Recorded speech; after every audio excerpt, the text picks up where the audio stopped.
York United, they're now 6 unbeaten, and the CPL's biggest risers. They hop the Halifax Wanderers in the table this week to move up into fourth place.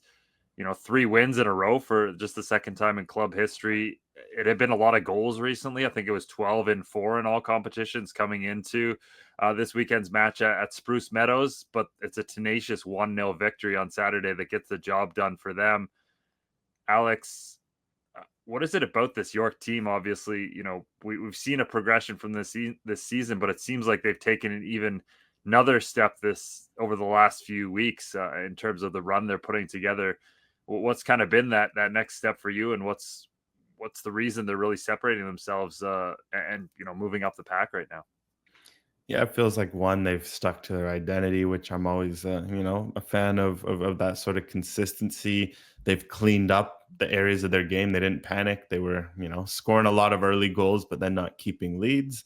And it's, imagine telling them in May or in April when they were giving up all these leads that they would go to Calgary in July and score first and just absolutely grind out a 1-0. Like, it shows how far they've come defensively.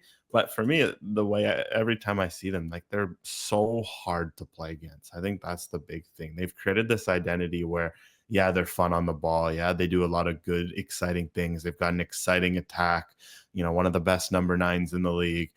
But they're just not fun to play. Like, it's physical matches, it's chippy matches.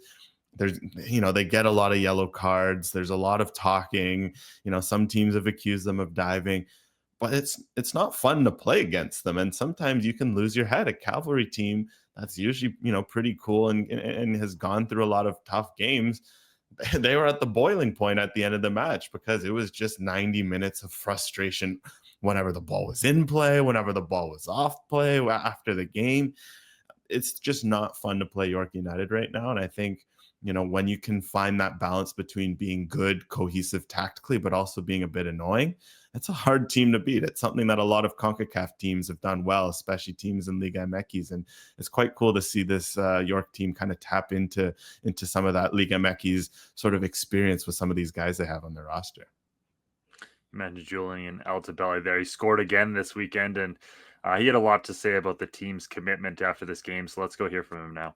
This team leaves absolutely everything on the field, and you can see it. You can see how much we've grown as a team, because earlier in the season, when it would be late in the game, we would concede, and now it just you see how our back line and our midfielders and our forwards are all working together to fight and keep this clean sheet. And it's honestly been amazing, and we still have another gear that we're going to hit, and this is just the beginning for this group.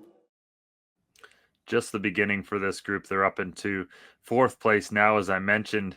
Alex, what's the ceiling on this team? They still have a ways to go if they're going to catch the top two, but again, they're slowly moving up the table as those top teams continue to play well. They're staying, kind of keeping that margin close. So, how high could this team go potentially? Yeah, top two feels hard just because Ottawa and Forge are having such seasons where they're not blinking right now. It's just, but York, there's no reason why, at the very least, that third spot can't be theirs. And that still gets you a pretty advantageous spot in the playoffs. Avoid some of the earlier games they've had to play in the past, 2 years in a row, that 4v5 game.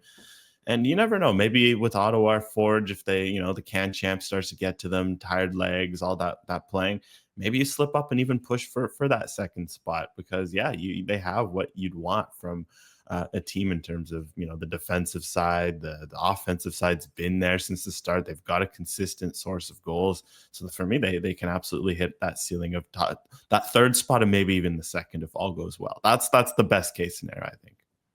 Yeah, and just keep that pressure on, and they'll have an opportunity to do that, obviously, over the next few weeks. They play Atletico Ottawa this weekend in the nation's capital, and then next weekend they're hosting Forge.